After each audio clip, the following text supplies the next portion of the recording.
Dr. Oz. Good morning, my friends. Big article came out in the journal Obesity. If you can imagine someone calls a journal that, looking at some ideas that are pretty powerful and helping you melt away belly fat. And one of them, as you mentioned, I'm going to discuss in today's show. It's called Forskolin.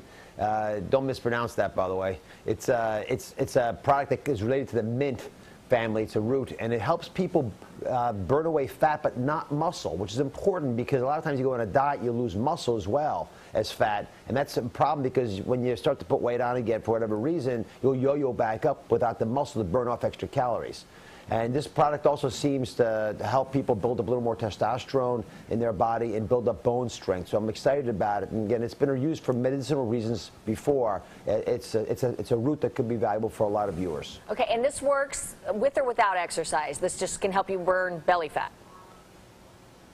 Any program that you use to lose weight will work better with exercise, but the study that was done in the journal just came out did not use exercise at all. It just added this as a supplement daily over the course of 12 weeks.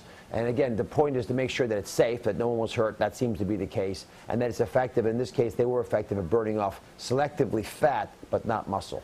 So is this just belly fat? Because, you know, we hear all the time that you can't target weight loss, really. There's not much you can do. If you just want your belly or your backside or something like that, the more exercise you do there builds up the muscle, and then you just look bigger in that area. So does this just target specifically belly fat?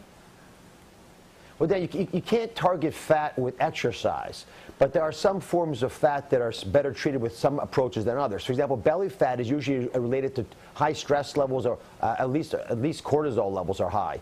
And so the kinds of dietary habits that lead to that are specifically ones with lots of carbohydrates.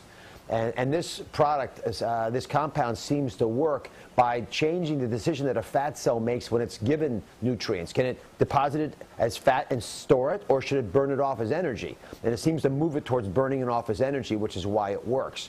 Fat in other parts of the body, for example, fat in the bottom side, if you're pear-shaped, is better dealt with by eating foods that are low in fat.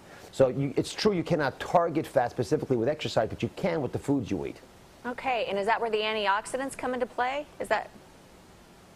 Yeah, the antioxidants are hugely important in people who are apple-shaped, because that belly fat is often related to inflammation in the body. And the inflammation, that burning fire in your gut, actually leads to fat being deposited there. Historically, there was a big value to us storing fat in our belly, because if we're living in times of famine, when there wasn't enough food, you wanted to selectively eat everything you could find and then store it in your belly where you could rapidly use it again.